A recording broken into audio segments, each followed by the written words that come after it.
what a lovely day today. The sun is shining, birds are chirping. I am so ready to settle in for a feel-good movie.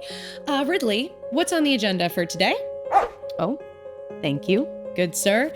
Oh God, Tarantino. Well, it's his first film, so maybe it won't be so bad. Let's take a look at some reviews. Gary Thompson says, this movie is not for everybody. It's for hardly anybody. Okay. Well, maybe it's for me. I don't know. Let's stay optimistic. David Parkinson says, brash, abrasive, and unrelenting. Unrelenting how? Let's keep going. Blake French says, memorable. That's it. That's just memorable. That's all he said. Okay. Hopefully, like a good kind of memorable, like a happy memory. Okay, one more review. David Gurney, raw and bloody for adults. Oh no. Let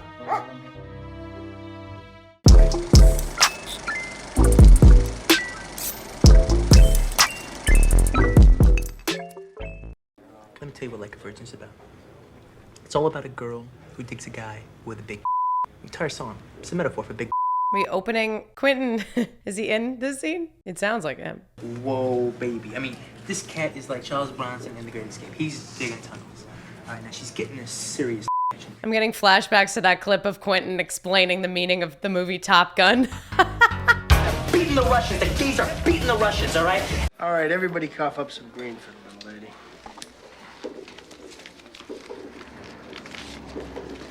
Why isn't he pitching in? What's going on? I don't tip. Oh, we're gonna have an argument about tipping culture? All right, I mean, I'll tip if somebody really deserves a tip. If they really put forth the effort, I'll give them something extra. But I mean, it's tipping automatically. It's for the birds. Oh, he wouldn't like it nowadays, this character. It's gotten worse. You know, I used to work minimum wage, and when I did, I wasn't lucky enough to have a job that society deemed tip-worthy. You don't care they're counting on your tips to live? Minimum wage ain't enough to live on nowadays. Oh, it's the world's tiniest violin. Oh my God. What do you mean you don't tip? They don't believe in it. Shut up. What do you mean you don't believe in it? I paid for your goddamn breakfast. All right, since you pay for the breakfast, I'll put in. But normally, I would never do this. Oh, he'll do it for him. He'll cave. That was a very, interesting way to settle into a movie. Like, just easing us into these characters. Like, I still don't even know what they do yet. Man, that stylized, slow motion frame rate. You don't see that as much anymore. Feels like I'm watching the end of the movie right now. Oh, God. What? Oh. I'm sorry. You're hurt. You're hurt real bad. But you ain't dying. What a sharp cut. Oh, he's dying. He's dying. I'm gonna die. I know it. Oh, excuse me. I didn't realize you had a degree in medicine. Joe's gonna get you a doctor. The doctor's gonna fix you up. Oh, I don't know, man. I don't know. Oh, okay, Larry. Correct. He might be okay. I've never seen someone squirm so much when they're dying. He's got a lot of vigor and energy. Well, not anymore. Never mind. It's all gone now. Who's a tough guy? Come on, who's a tough guy? I'm a tough guy. I'm a tough guy. Yes, he's sure. We're in the warehouse. Look where we are. We made it. Yeah, it's not exactly a hospital. I'm assuming we can't go to a hospital. Where's the doctor? What are we waiting for? Oh, I don't know, man. I don't think he's gonna make it. Can you please hold me? Oh. Yeah. Oh my God, I'm getting worked up and I just met the guy. I'm hurt bad, Larry. It's not good. No, it's not good. That's a good prognosis. Situation is I'm shot in the belly. Without medical attention, I'm gonna die. Yeah, he's not gonna make it without a hospital. Yeah. Down, man! You don't have to take me and just drive me up to the front, man. Oh. I won't tell him anything, man. Oh, he's begging for his life. This is I'm heart-wrenching. gonna die, kid, all right? No, he is if you don't take him to a hospital. He is. His life is in this man's hands right now. But it takes days to die from your wound. Time is on your side. That's not true. Set up or what? Orange got tagged. Oh, they do go by colors, like their code names. But he's Mr. Orange. Where's Brown? Dead. Brown's dead? Who's Brown? This is great because we only know who Mr. Pink is. I don't think I heard anybody else's names. I don't think we got set up. I know we got set up. I mean, really, seriously, where did all those cops come from, huh? And in 1 minute, there were 17 blue boys out there, all loaded for bear, all knowing exactly what the they were doing. They were all just there. Dude, this is crazy to have this conversation as this man is bleeding out and he's like begging to go to the hospital. No, it's never time taken. I always said if I felt that way about a job, I f***ing walk. And I didn't. I didn't get the f***ing money. Our son is done. I need you cool. Yeah, it's already happened, bruh. All right, I'm cool. I love that we can't see what he's doing. We just know that he's kicking some shit. It's a mystery.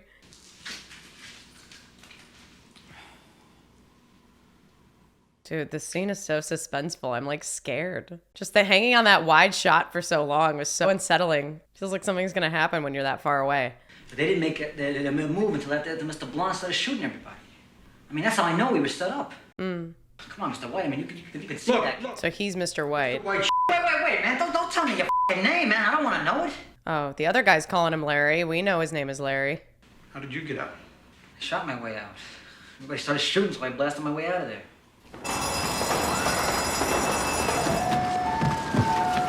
Jesus Christ, what the f*** is your problem, man? Asshole! Oh, he was trying that car. He was taking his time to try that car. Man. Ah! This movie is going from like such slow scenes to like cutting to such craziness so fast. Oh my God, ma'am, give up the car, run away. Oh, well, you're for sure, you're going to jail for life. You shooting at officers, it's over for you. Did you kill anybody? A few cops. No real He killed a few cops. Oh, no real people? Oh boy. I understand why you don't want to bring the guy that's dying into the hospital now. Man, could you believe Mr. Blonde? That was the most insane thing I've ever seen. Who is Mr. Blonde? Which one is he? Can't work with a guy like that. I love that we're hearing about this guy, but we don't know who he is. It's so mysterious. But even if they did get away, then where the f*** are they? You don't think it's possible one of them gonna hold the diamonds and... No way. Dude, I wouldn't want to be sticking around waiting at this warehouse in case one of them accidentally got followed here by the cops. I'd be like, I'm getting the f*** out. I got the diamonds. Oh, he's got the diamonds. Look, if you want to come with me, let's go get them right now. Right this second, man. Because I think staying here, man, we should have our f***ing heads examined. I do agree with that. Where's the plan? That was the plan, but I think it's a bad plan. I mean, they could both be dead, or maybe they're arrested. The cops could have them right now at the station house, sweating them down. I kind of feel the same way, but I don't know if I trust Mr. Pink. So who's the rat this time? Yeah, who's the rat? Ooh, this is a fun concept for a movie. What if it's one of these two? I don't think it would be Mr. Pink. It'd be kind of crazy if it was somehow Mr. White. That wouldn't really make sense, though. For all I know, you're the rat. Right? Well, I know you're the f***ing rat. It's the thing all over again. It's Among Us. That kid in there is dying from a f***ing bullet I saw him take. So don't you be calling him a rat. Okay, maybe it's none of you three. Somebody else. We ain't taking him to a hospital. Oh, come on. We know he's gonna die. And I'm very sad about that, but some fellas are lucky and some ain't. Oh. What you touching me for, man? You know, I actually, it makes a lot of sense now. Why? With me, I'll show you who you're f***ing with. Okay, calm down. They get him, they could get you. They get you, they get closer to me, and that can't happen. You're looking at me like it's my fault? The way we're widening, like panning out, I feel like somebody's gonna be entering the warehouse. Your buddy there is stuck in a situation you created. So if you want to throw bad looks at Yeah, hey, there he is, yep. You kids shouldn't play so rough. Ah, I was gonna say, it makes sense the way we started off. Blonde. He's Mr. Blonde, he's a brunette! The way we started off the movie with these two disagreeing about tipping, and now seeing the way they're fighting, like, it makes sense that we established that in the beginning, and like, just how fundamentally different they are. Don't take another step, Mr. White. F*** you, maniac! What the f? It's your fault we're in this trouble. What's this guy's problem? Why is he acting like this? He stopped to get a drink on the way over here. Like, he's acting way too fucking chill. That shooting spree! In the store, remember? Oh, them. They set off the alarm. They deserve what they get. Oh my God. You almost killed me! Asshole! Wow. What a piece of I mean, they're all not the best kind of individuals, but still. You gonna bark all day, Ooh! doggy?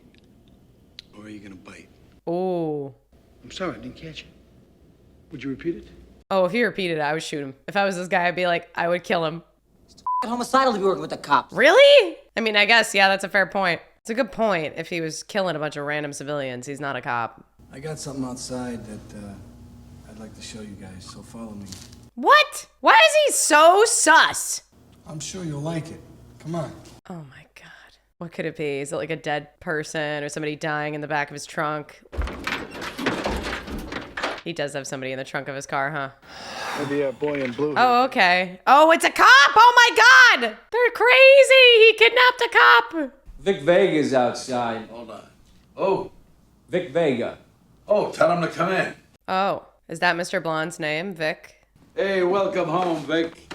How does freedom feel, huh? Oh, is he in prison? I want you to know I appreciate all the packages you sent me on the inside. Hey, what the hell was I supposed to do? Forget about you? I just want you to know that it meant a lot to me. Oh. Hey, it was the least I could do. He's putting payments in for loyalty. I feel like this guy running the show, I don't know. I don't trust anybody. I'm kind of having a hard time. Maybe I feel sus of him, but maybe that's dumb since he's running the goddamn operation. He's at the top. It'd probably be stupid if he was a rat. How would you feel about pulling a job with about 5 other guys? Oh, so yeah, he got invited last minute because he had just gotten out of prison. Ooh. Okay. He could be the rat. He's been in prison. Hey, Doc, we got a major situation here. I know you know that. I gotta talk to Daddy and find out what he wants done.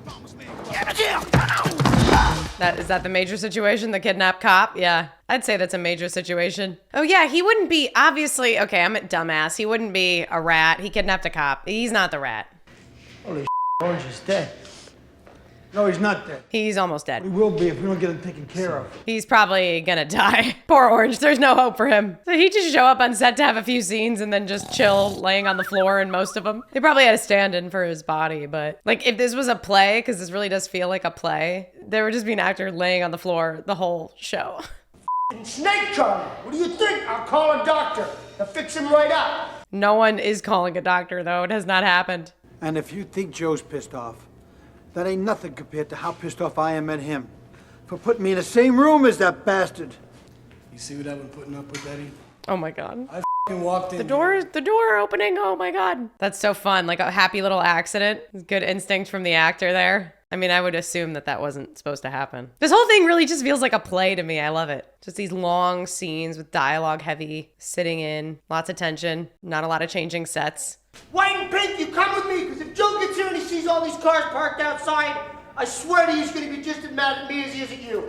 Fine, let's go. I just keep thinking about how Mr. Orange is chilling on the floor, and like if this was a Broadway play, like that's actually a really hard job because not only do you have to like lay unconscious on the floor for a long time, but if you do have lines later on in the scene, you have to be actively listening the whole time and not miss your cue, which is really hard.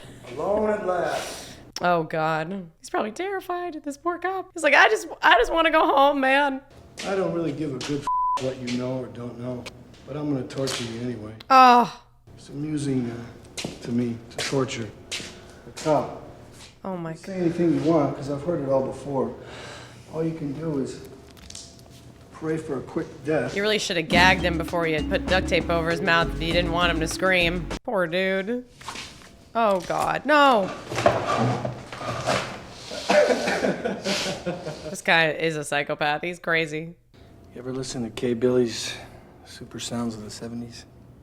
Why is everybody talking about this fucking radio show? We gonna turn it on? Oh, great. Joe Egan and Jerry Rafferty were a duo known as Stealer's Wheel.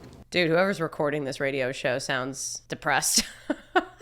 Sound like they got nothing left to live for. The 70s are over, and so are they. Oh God, no. Please leave him alone. Oh, he's gonna dance. Are you kidding me? What a great song for this moment.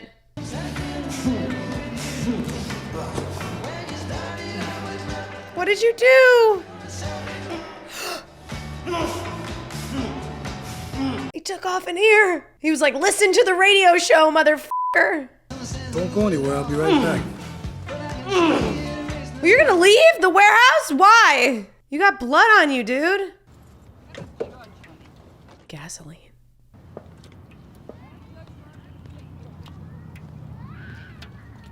Okay, well, these slow, like, long shots with no cuts just make me feel like something crazy is gonna happen, like somebody's gonna be watching. Like, it just makes me feel like somebody's watching. Oh, is he gonna burn him? Dude, no. What are you gonna do? You can't burn the warehouse down. They told you to watch everybody. Oh my God. Or is he just tossing gasoline in his face? Is that it?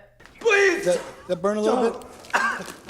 Oh God, his ear looks really rough. Well, his lack of ear looks really rough. I don't know anything about any of you guys. I'm not gonna say anything. Oh, they wouldn't let you live anyway, man. But this is the worst way to kill somebody. Look, I got a little kid home now, please. Y'all done? Don't! He doesn't give a shit. Oh my God. What?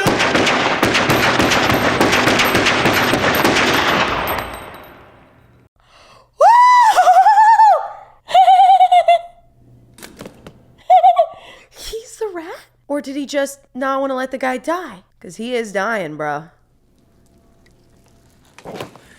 Whoa, he really does look so pale, like all the blood is just completely drained out of his body. Listen to me, Marvin. I'm a cop. Listen to me, Marvin Nash. I'm a cop. What? Yeah, I know. He knows. He does know. He didn't rat him out. Yeah, your name's Freddy something. Moonlight. He's the rat! Wow, I would not have been guessing that. How do I look? Oh, who gives a dude? He's laughing about that. This cop's waiting, moving a block away. The f are they waiting for? Yeah, what are they waiting for? This is ridiculous. And he cuts my f***ing ear off. And covered you in gasoline. He was about to burn you. You! You! I'm f***ing dying here! I'm f***ing dying! Yeah, I mean, yeah, being deformed really ain't that big of a deal, Marvin. He almost died. Not to make a move till Joe Cabot shows up. Oh, they're waiting for Joe. All right. Now you heard him. Now you heard him. Well, maybe he can't hear that well anymore, actually. That's why he's turning his head. Gotta use the other ear. Wow, that was such a fucking good reveal. It's a commode story. It's a scene, man. Memorize it. That's a scene. He's rehearsing. Look, man, an undercover cop's got to be Marlon Brando, right?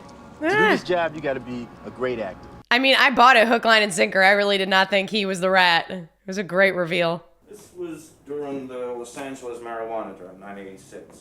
This him practicing it. We're gonna see the progression of him getting better, or like hear him practicing it and then see him actually using it. But then that got to be a pain in the ass. People call me on the phone all the time. I couldn't even run a tape without 6 phone calls interrupting me. It's like a scene in study class, like a monologue audition. I bet so many actors have used this monologue in classes. Ugh. This is a very weird situation.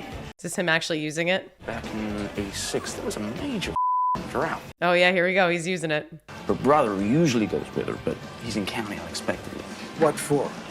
His traffic ticket's gone warrant. Oh yeah, now they're asking questions, yeah? Now, we're picking the guy up at the train station. Wait a minute. You go to the train station to pick up the buyer with the weed on you? Yeah, the guy needed it right away. Don't ask me why. Anyway. Don't ask me why. Because I don't have many more answers. So I tell a connection, I'll be right back. I'm going to the boys' room. Oh, this is the boys' room he's imagined in his mind? And who's standing there? Mm-hmm. This is fun. Oh! The county sheriff's and a German shepherd. What? They all stopped what they were talking about and they looked at me. That's hard, man. That's a hard situation. They're buying it, though.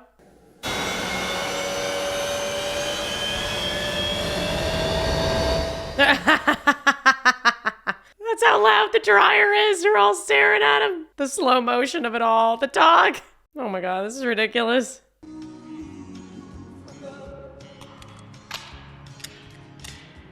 Oh my God, that is such a teeny tiny little gun. So that little gun is supposed to be like maybe his sneaky secret gun. Don't with me now. They don't know. Uh-huh. They don't. They don't know. Oh, is this when he was leaving for the job? Yeah. You're Beretta. They believe every word because you're super cool. Since you're super cool. You are gonna get hurt, but they don't know. They don't know. They know there's a rat. There goes our boy. Ooga chaka, ooga, ooga, ooga. This song? Okay. Interesting. They're always listening to the 70s hits, man. Under no circumstances do I want any one of you to relate to each other by your Christian names. And he broke that rule. Larry broke that rule. Mr. Brown. Oh, he's Mr. Brown. So Mr. Brown died, okay. Quentin's dead. Why am I Mr. Pink? Because you're a all right? Why can't we pick our own colors? Oh my God, shut up, Mr. Pink. Who cares what your name is? Yeah, that's easy for you to say. You're Mr. White. You have a cool sounding name. All right, look, if it's no big deal to be Mr. Pink, you want to trade? Hey, nobody's trading with anybody. These guys are so dumb. It's just an alias. Get over it. Now, what's it gonna be, Mr. Pink? Jesus Christ, Joe. Forget about it. It's beneath me, you know? I'm Mr. Pink. Let's move on. He pushes back with everybody on everything except for Joe. He'll cave on the tipping thing too. What? What the oh, this is after they had fled. Oh, Mr. Brown's alive. He did. Oh, his car's stuck. Oh no, this is when they were all okay. I see. Mr. Brown had been shot, but he wasn't dead yet. Mr. Orange is still alive. What is Mr. Orange supposed to do in a scenario when he's one-on-one with the cops? Because he has to make it look like he's undercover, but he can't shoot at them. Oh. Oh! All of a sudden, he's dead. Jesus. Hold it! Hold it! Right there! Oh, she's getting a gun out of her.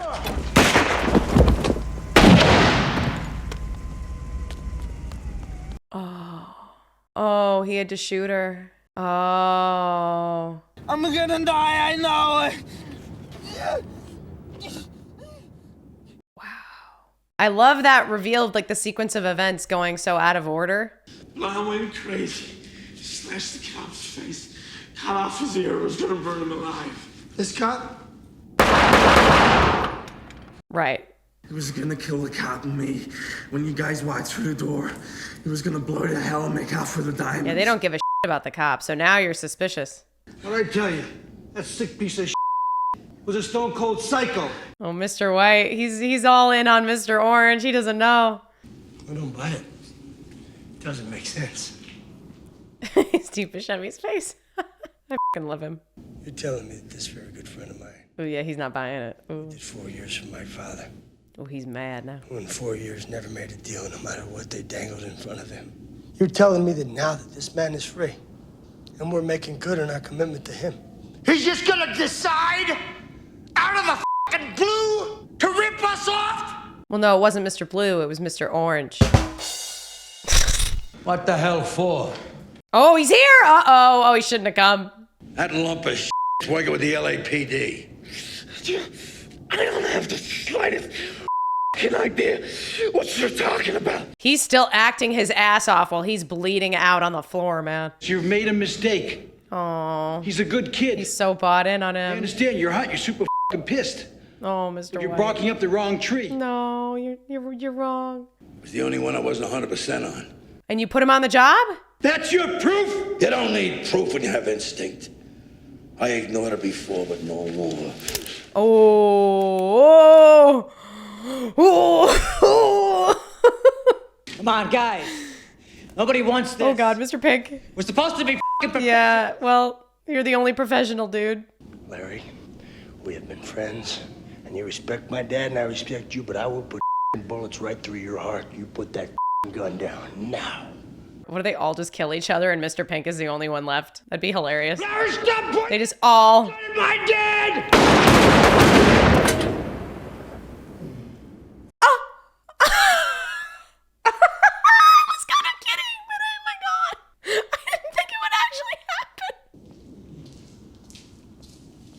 Is he leaving? Is he just leaving? I feel like the cops are gonna be right outside, just waiting. The cops have done jack shit.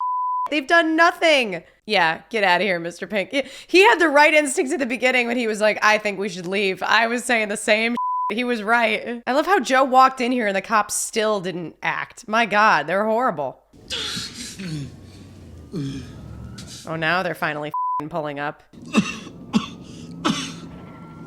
I can't believe this dude's still alive, honestly. I'm shocked. I'm sorry. Looks like we're gonna... You're sorry? do a little time.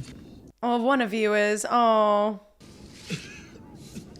Does he feel bad? Oh, he told him he feels bad.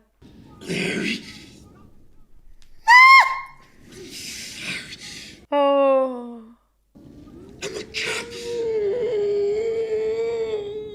Oh. Oh. you fell for it, man. Oh, that's heartbreaking. Face! Don't do it! Drop the gun, man! Don't drop the gun! Look at him crying like a little baby.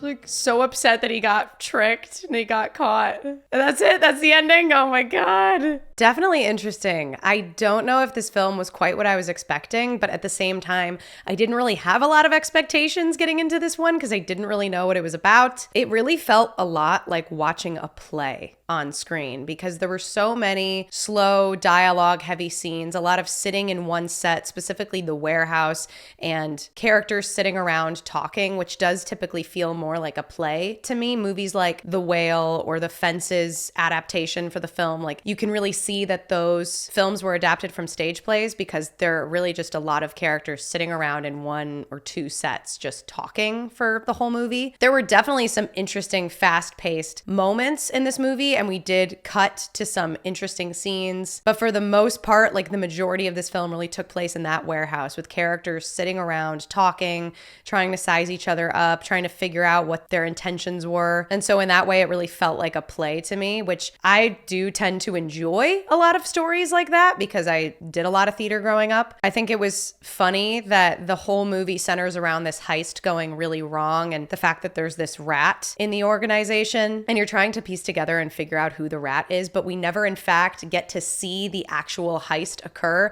I think that that's really funny because it just kind of highlights that this movie isn't some like romanticized crime movie. In fact, these guys are kind of like stupid and all turning on one another and attacking one another, which I guess plays into the title Reservoir Dogs. They're all just fighting to survive. And it's really not about the heist or the crime that occurred at all. It's just about their relationships with one another. And in fact, their names don't even really matter. That's why they all have these alias names. It's just funny to watch the different tactics that they take and the way that they command attention and try to exert dominance over one another. So as a first-time script, or at least a pretty much first-time script from Tarantino, I do think this was really strong and really good. So how would I rate this movie? And when I rate movies, I look at 4 categories. 1, sound design.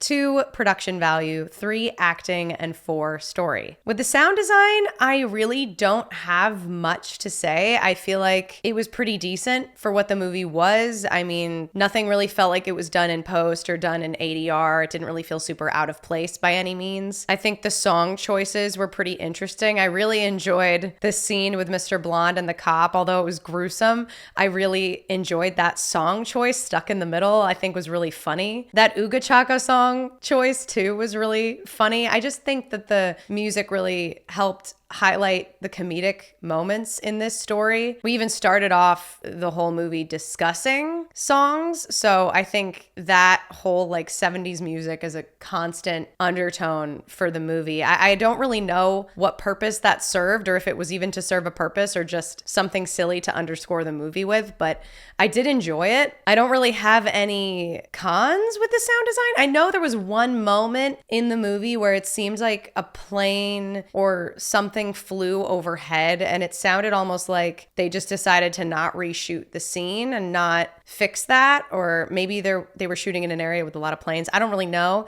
It sounded like something came in through the audio that maybe wasn't supposed to happen, but it didn't really bother me. I just kind of noticed it. That's kind of like the only thing I could be really nitpicky with. I feel like the sound design for this wasn't really the way that the movie stood out to me a ton. It more so stood out with like the story and the acting and the dialogue. So in regards to the sound, I think I would just give it a 9 out of 10. It was pretty solid. I don't have a lot of issues with it. It was just like that one moment that I noticed that maybe felt a little bit out of place, but all in all, it felt pretty cohesive and well done. Enjoyed the song choices a lot. So yeah, 9 out of 10. For the category of production value, I think it's really interesting because originally the film was going to have a really small budget of around like $30,000. And it was only when they managed to get Harvey Keitel Keitel to sign on, that the budget was able to increase to 1.5 million because he was able to sign on as a co-producer and get other people to pitch in for the movie. They were able to bring on other actors like Steve Buscemi, Michael Madsen. So it started to become a bigger production at that point, albeit 1.5 million is still not a huge budget, even in 1992. But I really liked what they did with the money that they had. I was also reading a bit about the decision to not have the big crime heist scenes. Part of it was due to budgetary reasons, which does make a lot of sense. The more extras and more sets, and especially when you have a lot more fake guns or more complex moving parts going on in a scene, the more expensive it's going to become. You also have to pay for that location, which in Los Angeles is a scam. I mean, we've tried to film things in LA and it's hard because everybody's wise to the game there. So you have to pay a lot just for location fees. Whereas if you're filming in a different city or a different town, a lot of people don't care as much. You can kind of get away with filming a bit more in public places. But in LA, location fees get really expensive. So in that respect, it makes total sense why they wouldn't have the crime heist scenes. I did also see that Tarantino did also feel like not having the heist sequences would make it feel like the movie was allowed to be about something else aside from the physical heist and more about the relationship of these men to one another and their conversations. And I kind of agree with that decision. That was what I was getting from the story. And I really enjoyed the fact that we never really saw the heist. It left things up to interpretation, a lot more mysterious. And the way that puzzle pieces kind of fell into place at the end of the movie as we were catching up to the present and going back in time and watching the series of events unfold, it made things a lot more captivating and interesting that way. But it also allowed for the budget to just go a lot farther with the production value. So I think the editing was really strong for this. I think the sets looked really believable. I did also read that apparently they shot a lot of this movie, like the warehouse scene and Freddy, like Mr. Orange, his room, apparently were both in a mortuary, which is crazy to think about. I think some of the liquids even shown in some of the shots are embalming fluid. Maybe the embalming fluid was just in the bag, but I saw some liquids in there and they said that embalming fluid was around. So there might be embalming fluid in this movie, which is creepy and weird, but really interesting. I really enjoyed the cinematography a lot. There were so many wide shots and slow panning shots and shots just moving backwards that just felt like we were constantly watching these men from a different perspective, like a third party that they didn't know was watching them, which kind of makes sense given that this whole story centers around the idea that there's this rat in this group and they don't know who it is and they don't know who's watching, but they know that the cops are onto them. Like, it makes sense that you would want that feeling of these characters being watched while they're completely unaware to it. So there were a lot of shots like that and cinematography like that was really subtle but suspenseful and nerve-wracking, and I really liked that. The action sequences that we did have were pretty simple. I think the craziest one was probably Steve Buscemi's sequence running from like 3 cops. That was probably the most wild one that we saw, which makes sense just to work with the budget that they had. All in all, the production value was pretty strong for what this movie was, and I definitely think Tarantino had a good understanding of what he could get away with and what he could use his limited funds for. So I would give it a 9 out of 10. The next category is acting, which I really enjoyed a lot of the acting for this film. In particular, I was really drawn to Tim Roth in the very beginning of the movie. I mean, I think he did a great job throughout the entire film, honestly, but especially in the very beginning of the film when he thinks he's dying and he's panicking and he's asking for Larry to hold him and he really believes that he's about to die. We had just met him and I was already moved to tears in that moment. Like, I know that that's nothing new for me. I cry all the time, but I really think his performance was very strong. I loved his scene with Marvin Nash, the cop, too, just like yelling at him like, I'm freaking dying here and you're freaking out about an ear. Like, the way that he delivered a lot of his lines, like he had such range in this film, from the way he started off the movie in this vulnerable state to like being pissed off halfway through and revealing that he was a cop, and then showing his progression as he was learning how to act and learning how to tell the story about the commode and having this kind of swagger to him. Like, he really had a great journey. And then his reveal at the very end, you could just see the way he was torn up about what Larry had done for him and the guilt that he was wearing. I think his performance was phenomenal. Likewise for Harvey Keitel. I think Harvey Keitel did a great job as well. His transformation, I think, as a character was a little bit subtler. His character didn't have as many dramatically changed moments to go through. He was a bit older, a bit more experienced. and was just a criminal at looking for the rat and wanting to know what was going on, and did just put all of his trust in Mr. Orange. But I really enjoyed his delivery on a lot of his lines. And I felt like he just had a really good understanding of the confidence that this kind of character would carry, while at the same time dealing with a stressful, uncertain situation. And his moment at the very end of the film when he's just completely torn down and torn up at the fact that it's all over, his life is over, he's been tricked by a cop, this guy that he truly believed was a good kid and put all his faith in and killed Joe for. His performance in that moment was really powerful, and it kind of made me laugh because he was just this slobbering, sniveling man who just had been tricked, and he's a criminal, like he deserves to get arrested, so I don't really empathize with him in that moment, but I think his performance in it was great, and I think the choice to hold on his face there was just brilliant because it ties into the title of the movie Reservoir Dogs really well. Like, these are just dogs fighting each other, trying to be the top dog and survive in this situation and make it out, and none of them made it out. Steve Buscemi's character might have just gone to jail and survived. He might have been the only one to actually live because he was the professional. I love that he kept saying over and over again that he was the only professional in the room, because it did feel like that at times. I know that ties into like writing, but I think Steve Buscemi also did a fantastic job as well. I think a lot of the actors did a really, really great job. I just really enjoyed their performances. So for that, I would have to give it 10 out of 10. And last but not least, the story. I really enjoyed this movie a lot. I do think there were some scenes that maybe felt a little too slow or maybe a little bit drawn out. Some stories that maybe felt like they took a while to get through or repeated a bit too much. But all in all, I do think the dialogue and lines were really smart, really witty, really funny. And the writing did a really great job of just painting a clear picture of who these men were and the lens that they looked at the world through. There were just a lot of quotable moments as well in this movie. The tiny violin moment and the quotes about tipping. Honestly, a lot of Mr. Pink's lines were really funny and quotable, but part of that also ties into Steve Buscemi's delivery. I think he's just fantastic. There were a lot of great lines in this movie, and Tarantino really is so great at just writing witty commentary and then moving on from it immediately. He creates such vivid, witty characters who are really so subtly funny, and he keeps things fast-paced enough most of the time, especially in more of his recent films, that you rarely get a chance to dwell on the things that characters say. I think in this film, it's probably his slowest paced one that I've seen, which makes sense. It's his first film, and I do think it makes a lot of sense that this film happened and then Pulp Fiction was next, because Pulp Fiction does feel like very similar in a way to Reservoir Dogs, but just faster paced, a bit more intense, more action, more drama, probably because there was a bigger budget as well. But it feels like Tarantino really found his tone even more so in a movie like Pulp Fiction. And here it was there, but it was just a little bit more subtle and slower paced. So